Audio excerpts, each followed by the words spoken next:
Okay, it looks like we are live, and as you can see there, we're about 11 minutes early. 11 minutes early on the start time here. So I'm going to try to pull this up on my iPad so that I'll be able to keep an eye on things here. Usually takes me a little bit of time to do this anyway. And we want to let the wrench gang get in the house too, because there's some trolls about. And so we're not sure what the deal is there. We might need to deal with some trolls. Okay, here we go. Here's the Super Diver show. This is the Super Diver show.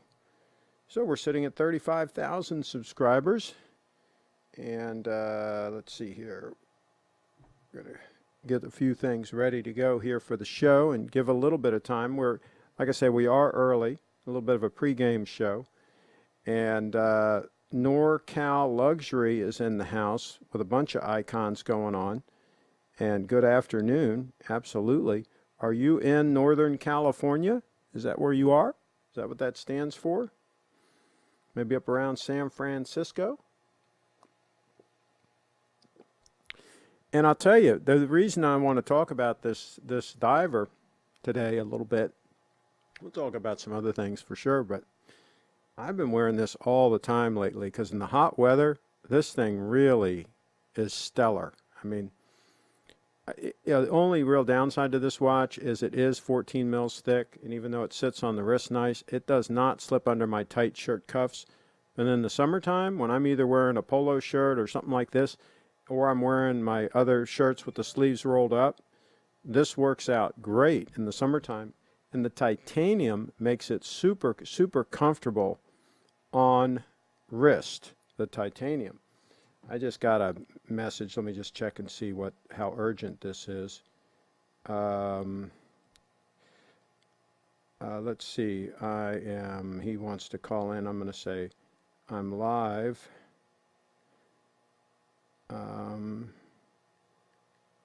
You can call. Okay. If he wants to call, he can call kind of quick because this is pregame show anyway. The official show starts at 5 o'clock. And he says, yes, we are new to the channel. Oh, fantastic. The band looks comfortable. Well, you know, the thing about the bracelet on these that's very interesting, a lot of people poo-pooed this watch because it's got the pins and collar system. But the pin and collar system, there's a huge benefit to that. And I'll tell you right now, what happens is the pin goes through the center link and into the collar, okay? And because the pin totally floats, it doesn't screw into the link on the end. Like a Rolex, it would go through the center link and then screw into the far link, the link on the far side. And the screw is actually fixed. It will not rotate on its axis. With the pin and collar, because it rotates, there's less wear and tear where it goes through that center link. There's less wear and tear everywhere because it kind of free floats. It also has a benefit of making it more comfortable on wrist. So imagine that, a wristwatch that is designed to be more comfortable on wrist. And the clasp is also very useful in that it's very easy to extend. It has a one-way ratchet that you push it back in one click at a time and you get it to exactly where you want it on this little extension bracelet on like a real hot, humid day. And of course you have 4 micro adjustments here. So you really don't have to mess with the pin and collar system at all. Once you've sized the watch, you can adjust it with the 4 micro adjustments to get it wherever you need to be throughout the year. If it's a hot day, cool day, whatever, you can get it where you want it to be. Our Wags is in the house. There you go. We got the wrench gang in the house. By the way, NorCal Luxury is new to the channel. We're welcoming a new viewer. And by the way, there's the GMT Stunner sitting off on the side there with camera number 3 on it. And it's keeping spot on time, just in case anybody needs to calibrate their watches. Of course, there is a delay on YouTube, so that can throw all of that off. So if we knew exactly how much the delay is, we could calculate that in, right? So there you go. All right, so yeah, it looks like it gives more flexibility. Absolutely, it does give more flexibility. Um, I was going to talk about a comment here that I got earlier today. These people never cease to amaze me that come in, and I guess they think they're going to influence me, right? I guess they think they're influencers. These guys that have the icons, they don't even have their picture associated with their uh, their posting. And so this is the Dread Parsnip, okay? These people, of course, they don't use their real names, you know. Heaven forbid they do that. So this guy comes out with this comment. For someone who admits off the top that you don't get the concept of collecting cars, watches, what have you, you sure seem to have some bizarrely strong and defensive sounding opinions about it. Chill your jets. Cranky pants grandpa. Take a Crestor and calm. You seem like one of those people, he abbreviated some of these things, who can't stand it when someone does something other than your way. Give your advice if you want, but don't call people stupid just because they have a different view than yours, especially given that you say you don't get collecting anyway. Most enthusiasts are not in it to make a buck, I can tell you. They're in it because they love horology. Is that all right with you, sir? So I replied, I had a simple reply. I said, you have way too much time on your hands. And I gave him a link to my Grand Seiko page. And let me tell you why I said he has way too much time on his hands, he or she, whatever this is. Here's the deal. This is my channel, and it's all about my opinions. And the people that have been watching for a long time know that I'm always right. So, I mean, he just wasted all that time writing all that up as if he's going to get me to acknowledge that these are just my opinions and that's not fact and that I'm wrong about some things. I'm sure that the Wrench Gang can chime in and certify that I'm always 100% correct on everything. So there you go. We just solved another one of the world's problems. And so let's check. Let's just go and see how many subscribers this guy has on his channel, this expert here, on how to do things. You know, he's an expert, and so I've got to take advice from him, right? So here's his channel. He has 5 subscribers. He has no content, nothing. And so there you go. So he's off to a good start. He's doing really good. Let's see here. Richard K. Sure, my opinion is that you are a clown. Well, there you go. See, Richard K. He's another one of these guys with an icon, right? He doesn't have his picture. He probably has 2 subscribers. Let's see. R. Wags, I've been fortunate to have your diver on my wrist at the Little Treasure event. I told you this at the time, but it is truly a showstopper in person. There you go. That's right. People have to see and wear and use these watches. See, my channel is all about using the high-end gear that you have. My channel is not about purchasing gear and let it sit somewhere and not utilize it. Okay? I mean, this watch right here, for example, when the weather gets cooler and I need something to wear underneath my shirt cuffs, my dress shirt cuffs, that watch is a lot trimmer. It's 39 mils. It's 12 mils thick.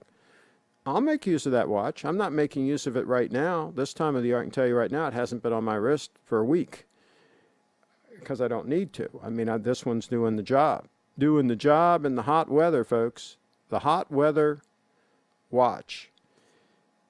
So, RWAG's chip has been shown to be 99.6% accurate. Well, there you go. We got the stats on it. Stats going on. By the way, Bitcoin did a little pump. It's doing a little dump, little pump, little dump. Let's go to Bitcoin right now. Let's take a quick look. This is still officially the pre-show. officially the pre-show. Let's take a look and see what Bitcoin's doing. Let's see here. Bitcoin is at $8,688 right now. And so what do you think? It went close to 9,000 and it pulled back, but that's a little bit of a pump. What do you guys think about that? Okay. All right, now let me see. Let me just refresh this and see, make sure I didn't miss anything here. $88. There we go. And let's see who else. We've only got one member of the Wrench Gang in the house at this point. So we've got very lax security. Bitcoin has very good security, but this channel, the security is a little bit lax, but we do have one of the top members of the Wrench Gang, our WAGs, in the house. So let me pull up some photos of this diver. I showed some of these the other day, and I think we're making a strong case that this is a super diver. A super diver. This could be the best diver that there is. It could absolutely be the best. Let me see here. Let me go full screen on this. Let me show you this photo here. We looked at this photo the other day, but just in case somebody wasn't watching. Here's that loom shot. So we can easily make a case that the loom is fantastic on this diver, SBGA231. On Bitcoin chip is 100% accurate, going to 10,000 after this little pullback. Whoa, Wags is bull. Wags is a Bitcoin bull.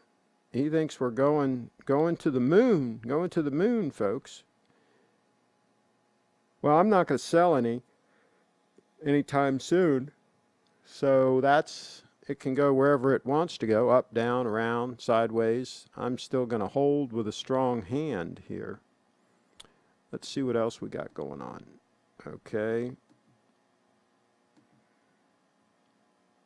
What's this shot here? I don't know what that is. Oh, here's a shot. Yeah, let's bring this one up. Bring this one up full steam, full screen here.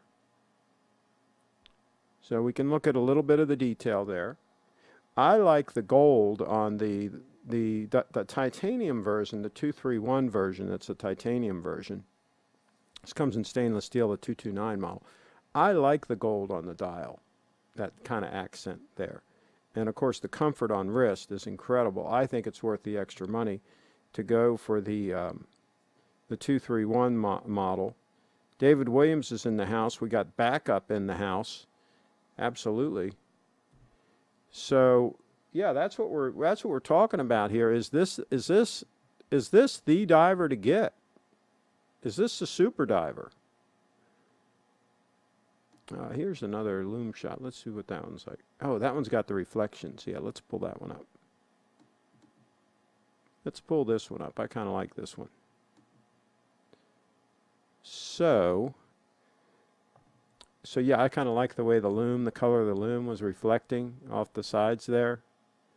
It's like the whole thing's like glowing. I mean, it's like, as Tim would say, it's like a torch, right? Torch. I think that's the term he uses. He really liked this watch. The other day he was talking about it. We were talking about it the other day. He really likes the 231. What's not to like?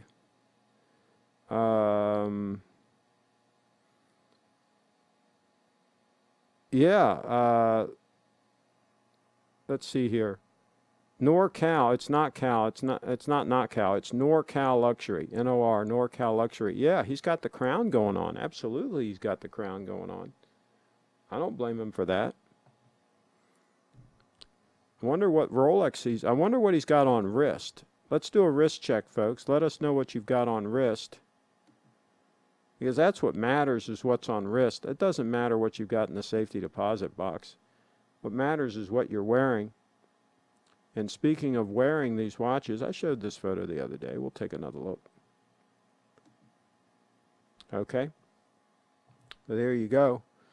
Working working photographer there wearing the Stunner, the diver, a robust, heavy-duty, super accurate. And this guy chimes in one of the comments earlier today. How come you said you won't have to service it for like 30 or 40 years? The owner's manual says you got to service it every 3 years. Well, yeah, so I'm going to do that because the owner manual says I'm going to, oh my gosh, 3 years down the road, it's still running perfect. I'm going to run to the dealer and give them like hundreds of dollars, maybe even $1,000 and have it serviced. No. That's not what's going to happen here. I'm going to keep wearing the watch, folks. Oh my goodness, these people. Where do these people get this? I mean, I don't understand. I'm just going to wear the watch, folks. I'm not going to take it and have it serviced. Are you kidding me? Are you kidding me? I'm going to run out and get the watch serviced? No, I don't think so. Let's see if we can find another photo on wrist. Oh, here's one. I'm sorry. Here's one that kind of shows the profile. Let's pull this one up. I'm going to spend money on having the watch serviced. Are you kidding me? Jeez, come on, people. Let's be real here. That looks pretty good on wrist. I think the lugs look pretty good. I think the bracelet looks pretty good. Actually, better than pretty good. I think it looks pretty freaking fantastic. And the fit, the bracelet to the case, the fit is like fantastic. Somebody says, oh, the bracelet doesn't fit to the case very good. And I hate the bracelet and so on and so forth. Have you ever seen one? Have you ever had one on wrist? Well, no, I'm a troll. I'm in my mom's basement. I never seen anything. I don't even go outside. Oh, okay. We got that straight. We got that straight. Let's see what else we can find here. Let's see what else we can find here. And some guy's commenting on one of the forums about, oh, I don't want a watch that loses value. I said, well, I mean, are you really considering a watch an investment, a store of value?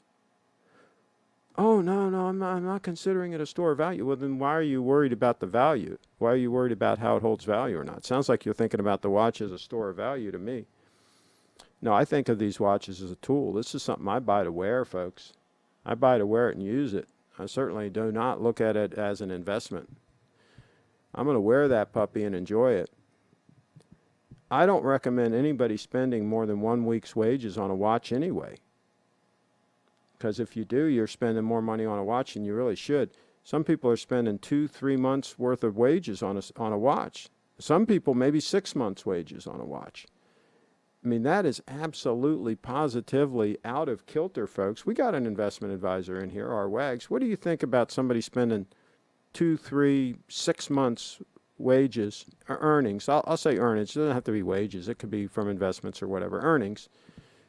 2 or 3 months worth or 6 months worth on a watch. What do you think about that, our Wags? Do you think that's a recipe for disaster? What do you think about that? Let me see what else I can pull up here. I'm making a case here for this watch. Yeah, I'm making a case. Let's see what else we can pull up here. These are all wrist shots. They're all very similar. I'm not going to show another wrist shot. This is the one thing that it doesn't do well, is go under a sleeve. I'll show you an under the sleeve shot. An under the sleeve shot. But some people don't care about the sleeve. Some people don't wear a dress shirt cuff like that, and if they do, sometimes they've got enough leeway. Mine are tight. So I need a watch that's trimmer. You see how that's kind of struggling to be under that shirt. So this one is good with a polo shirt, something, or sleeves rolled up. That's where you go with that one.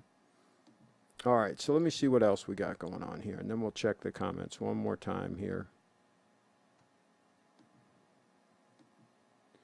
And then, well, let's take a look at the GMT while I check the comments.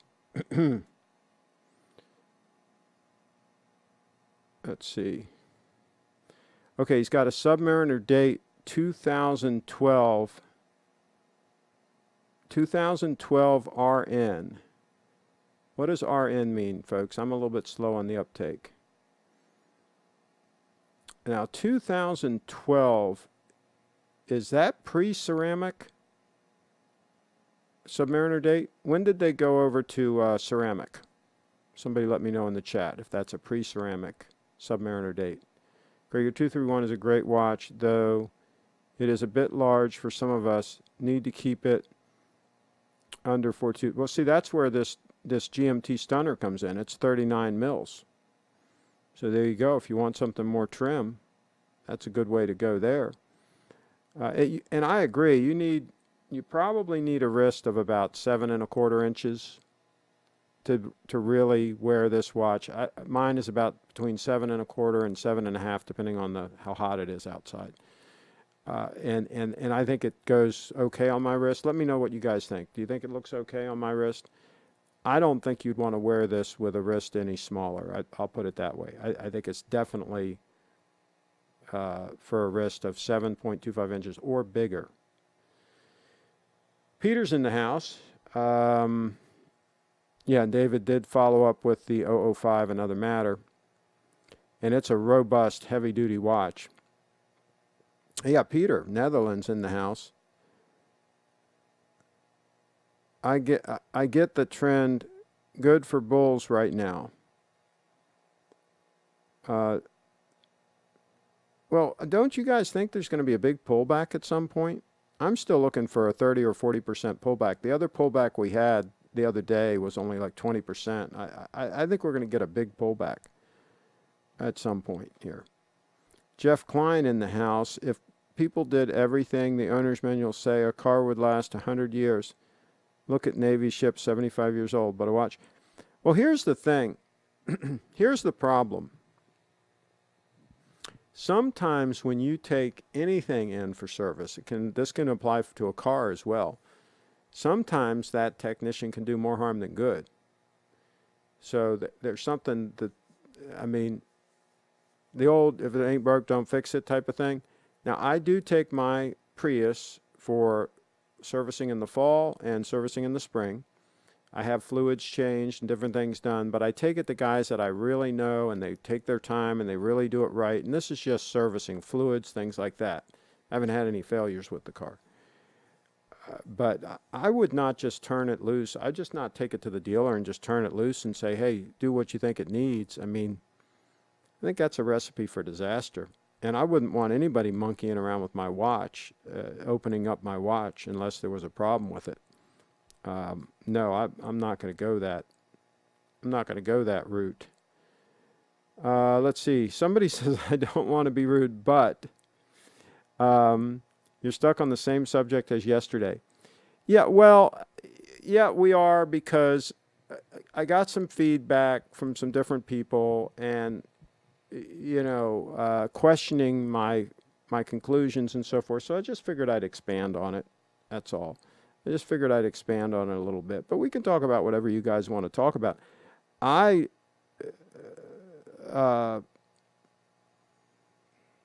should I say? I want people to get watches that they really are going to like, enjoy, and wear and use. And so that's what this channel's about, is trying to help people make decisions about gear that is really going to be right for them. If this watch isn't going to be right for them, I'll be the first one to point out the situations where this would not be a good choice. I already talked about going underneath the shirt cut, right? But that's what we talk about here, is what we have experience with, what we believe in, and so on. I don't talk about a whole bunch of different watches because I don't have them here with me, in front of me, okay? And I'm not going to talk about something I know nothing about. I talked about the Rolexes that I wore for many, many years. And some guy comes in and, well, yeah, you don't know. The only reason you've got a Grand Seiko is because you can't afford a Rolex. I had Rolexes for 40 freaking years, guy. What the hell are you talking about? If I wanted to buy a Rolex, I'd buy a Rolex. I mean, where do these people get these conclusions they come to? Peter, I ordered an 005. Okay. Craig, do you like the GMT? Oh my gosh, yes. That's a fantastic watch. I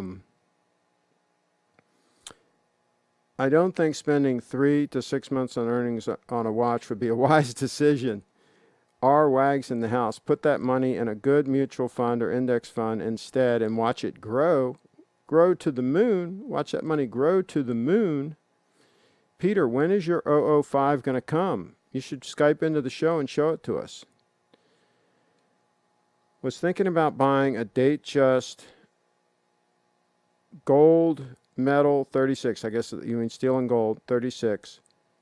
When I had it on my wrist, had too little appearance on my 7.8 inch. Wow, 7.8 inch wrist. He's got a big wrist. So didn't go that road. I hear you. Yeah, I hear you. I think the 005 will be very nice on your wrist. I think you're going to like it. Absolutely. And Mark on his channel, he was talking about steel and gold, how steel and gold's the way to go and all this. And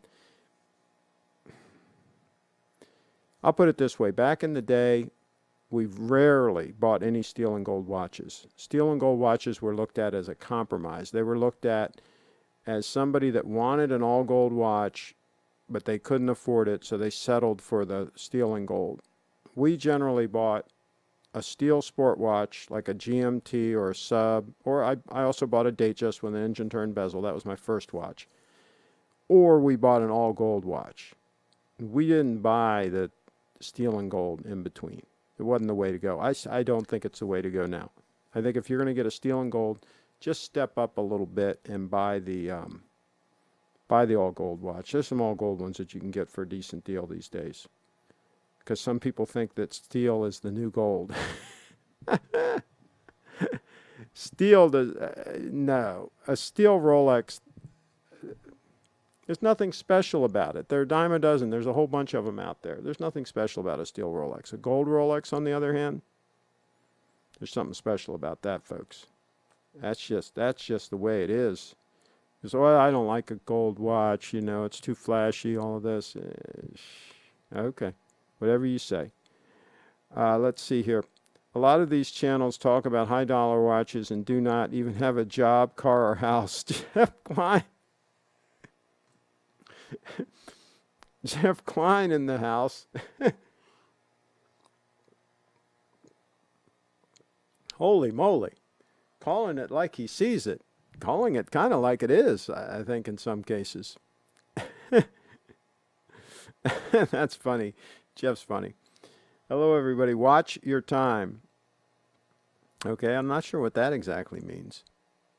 Do we have something happening here pretty soon that we got to keep an eye on? The 05 will come early July, Peter. Oh, why so long a wait? I'm wondering why so long a wait, Peter. Let us know in the chat. Craig, what make you choose blue dial instead of black dial GMT quartz? I just like the looks of it. I think it's just stunning. It looks pretty black in most light anyway, but I like the red GMT and the red GMT hand. And then when it hits the sun certain ways and you see that blue like kind of pop out, it's really stunning. I think it's a fantastic watch. Let me pull up a picture. I've got a picture here that will kind of illustrate that a little bit. Let me see if I can find it here. Yeah, here's the picture in question. Pull this puppy up. There's just something about that dial that just, I mean, it just, depending on how the light hits it, it can just pop. It gets that like starburst effect a little bit. And the way the sun plays off the indices, and now it's playing off the end of the second hand there, it's just absolutely stunning. That's what you get with a Grand Seiko. You get that stellar quality. I mean, you get quality that the Rolex folks would only dream of. Now, my day-date was pretty high quality, and they take a little bit more time, and they're a little more careful with an all-gold Rolex, right? That they deliver those. I think the quality's a little bit higher up than the steel watches, but they're not. None of them, I think, are equivalent to a Grand Seiko. Grand Seiko takes it all to a new level, higher level quality, folks. A lot of handwork in those watches. So that's That's how that goes. Let's see here. Looking to buy my first watch, Grand Seiko Diver or Sea Dweller Deep Blue. I'm a bigger guy, so the size is not an issue. Thoughts? I think the 231, I would buy the 231 and take the extra money that you're going to save for not buying the Rolex and invest it for the long haul. I did a whole video about that, how the numbers work on that, and it's pretty amazing, pretty eye-opening. Here's in a nutshell, here's the numbers. Let's say you were going to spend $10,000 on a Rolex, all right? And let's say that you can buy this watch for $5,000. We're using round numbers here, right? You're going to pay a little more than $5,000 to buy one new. You can buy one used for around $5,000, okay? So $5,000 difference, right? So you buy this watch, you've got $5,000, right? You invest that in good investments. It's going to double every 7 years.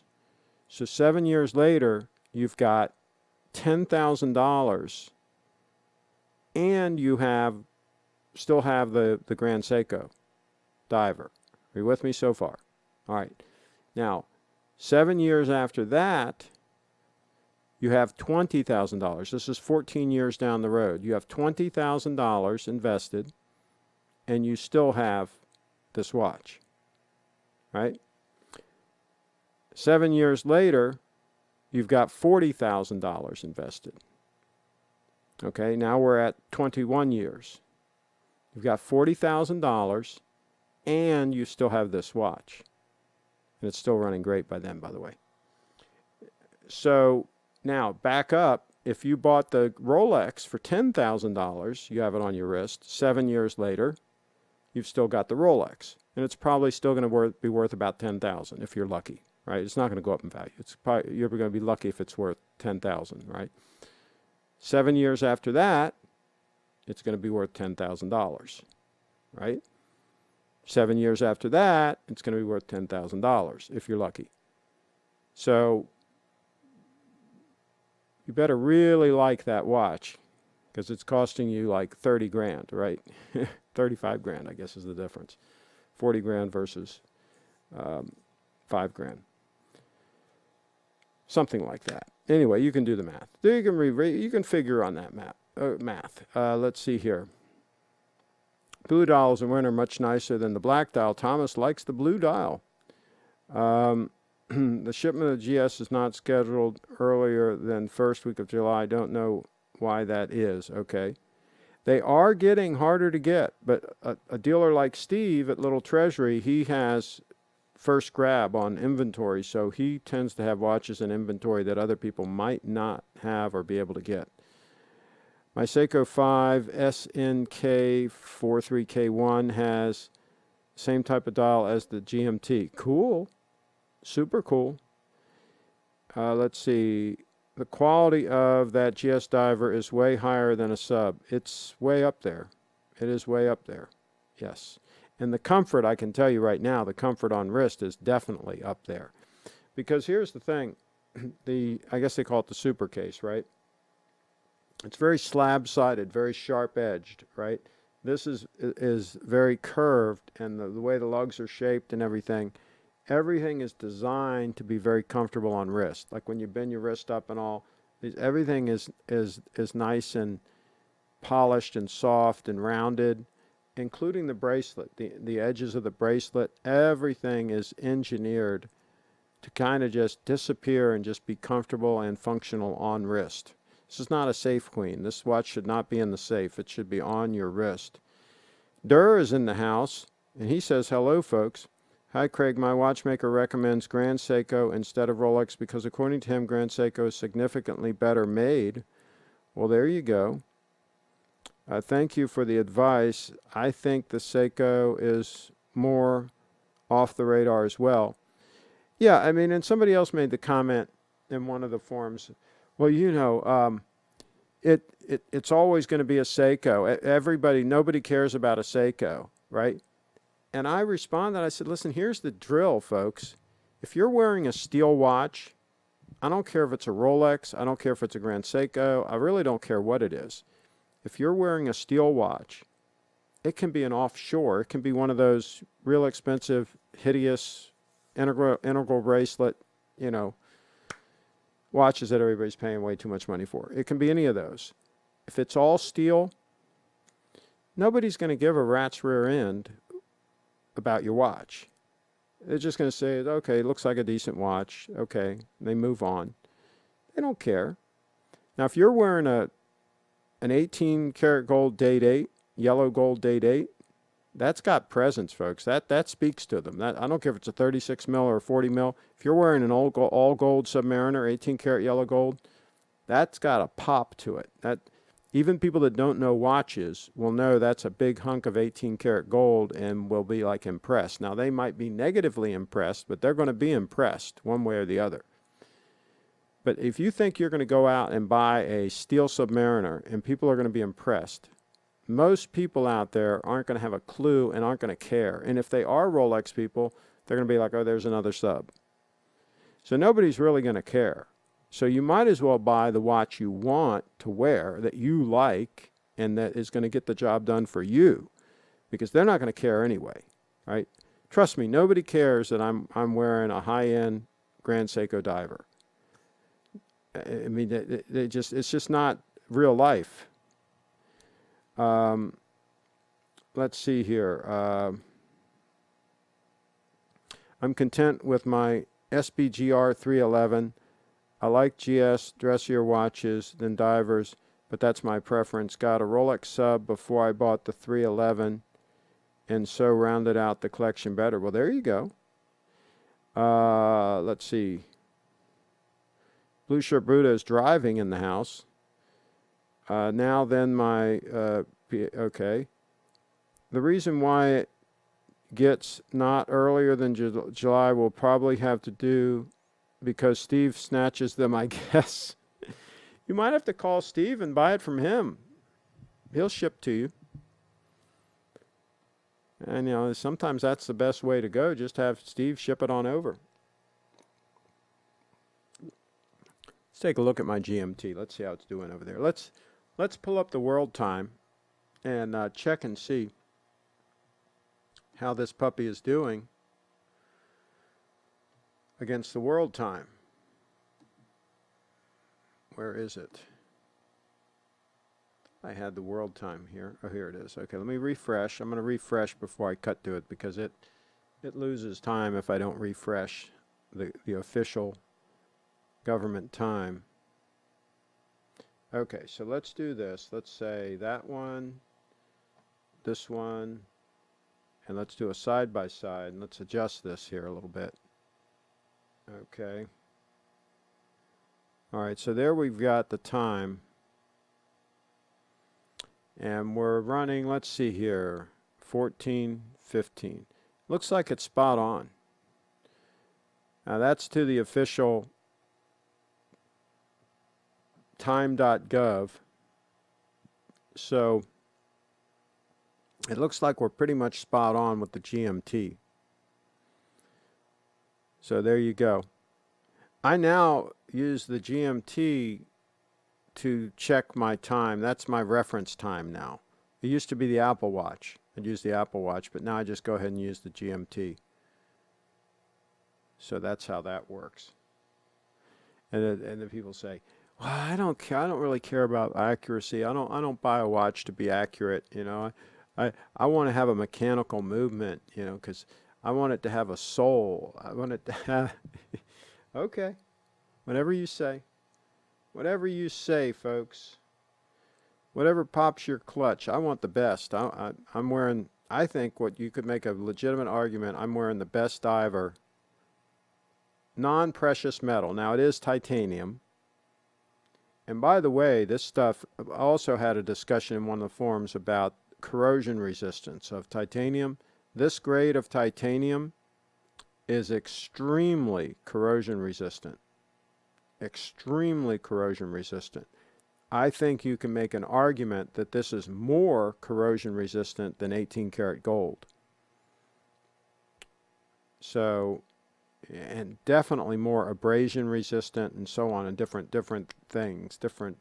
If you Google it, you'll find a lot of the properties of this grade of titanium. It's roughly a grade 5 titanium. It's a special alloy of grade 5 that Grand Seiko uses, but that's basically what it is. And it is extremely robust stuff, okay? Much more robust than the stainless steel that that Rolex uses. I mean, it's not even a close call. Let's see here. Okay. I already made a deal with a Dutch jeweler that will trade in my 30-year-old super accurate 33.8 mil Longines Conquest VHP quartz. Cool. Cool. Peter in the house making deals. Nothing wrong with that. Let me refresh this because we're going to wrap up. I got to go eat, but I just wanted to address some of these clowns. I mean, some of these trolls. Let's see. Let's stop that. Okay. And let's see. Oh, so he said the other one was too small for his wrist. Now, Peter, did you get a chance to try on one of these GMTs? Did you get a chance to try it? I'd be interested to know. That titanium will not tarnish in the bank lockbox. Jeff Klein. Jeff Klein in the house saying it's going to hold up in the bank. It's interesting that you should say that because I had, believe it or not, I was traveling and I did have one of my DuPont pins, which is, they called it a vermeil. It's 925 sterling silver with a heavy gold plate over it. Okay? And I left it in a safety deposit box for a couple of years. I actually put it in there with some other stuff and I kind of forgot about it. And it was like kind of down in the bottom of the thing. And when I took it back out, it had some pretty nasty tarnishing on it. I was able to polish it out pretty good, and it came out pretty good. Let me grab it real quick, and I'll show you what I'm talking about.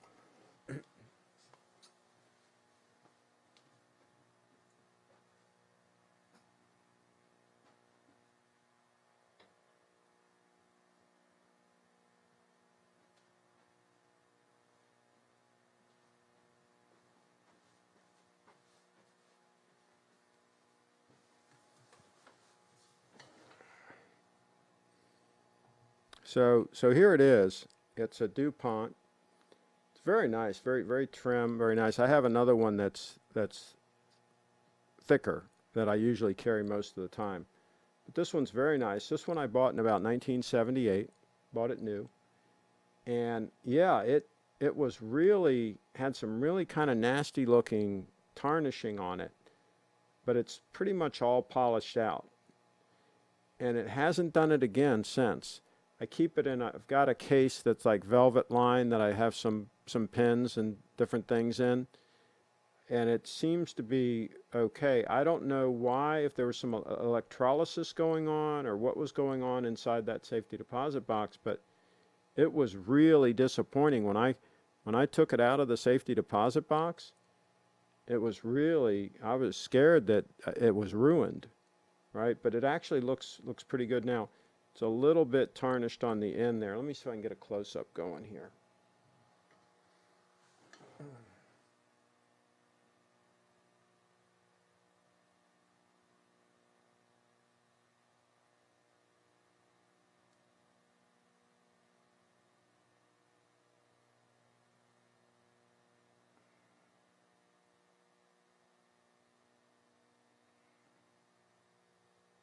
It's hard to get it in focus.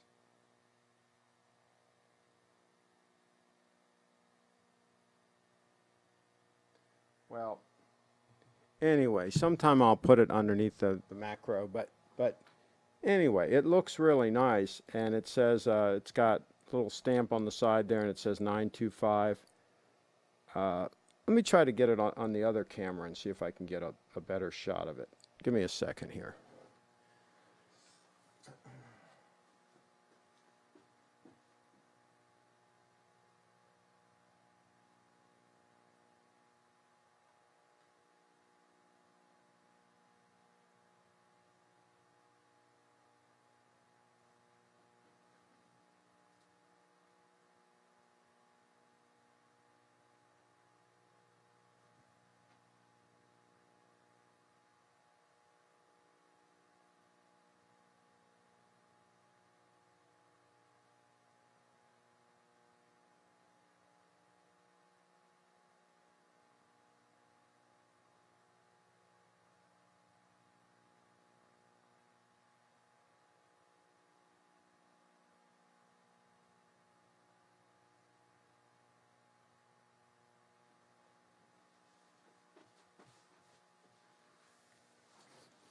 It's really kind of hard to get a good angle on it.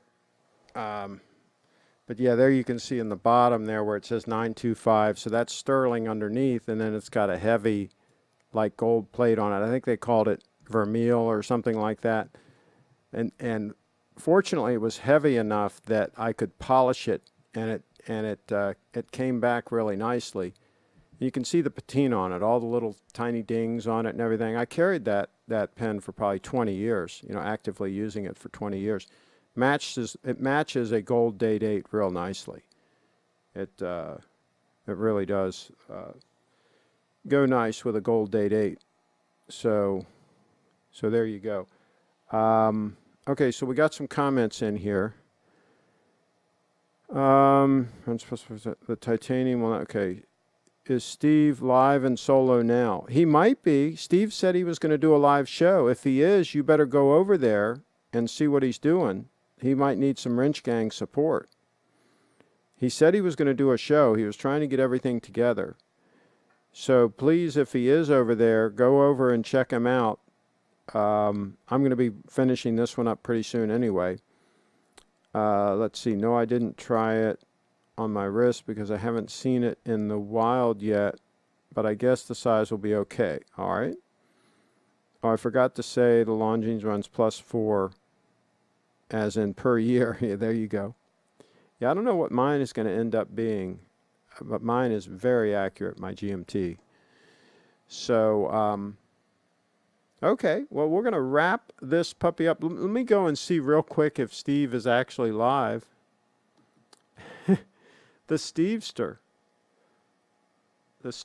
live. Let me go check this out. See if I can find it here. And then I'm going to make something to eat is what I'm going to do.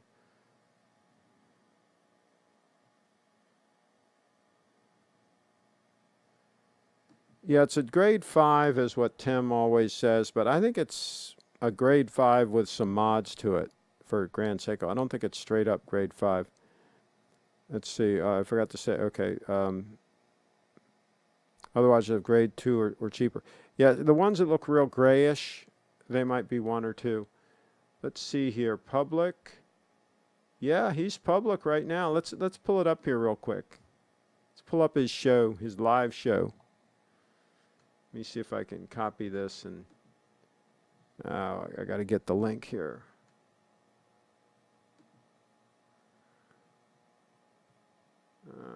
Copy. See if we can get to it here. There we go, live. Steve is live. Okay. I'm going to wrap this one up, and I'm going to go check out Steve. For those who are interested. So everybody, we'll meet over at Steve's show. By the way, who is this guy, the Stevester? Hey, you're going to see him. Go over to the show. Go back to this channel. He's streaming live right now. I'm going to go over there. He's streaming live on this channel. So I just need to pull up my app here because I'm going to stop this stream so that I can go over and check out the Stevester. And yeah, he's super cool. Super cool guy. So let me just load this up. And I'll meet you over there, Peter. Everybody head over to check out Little Treasury Jewelers, and the Stevester is live, and ask him some questions in the chat. Thank you for watching. Hey, click subscribe, click the bell so you don't miss it when Steve goes live next time.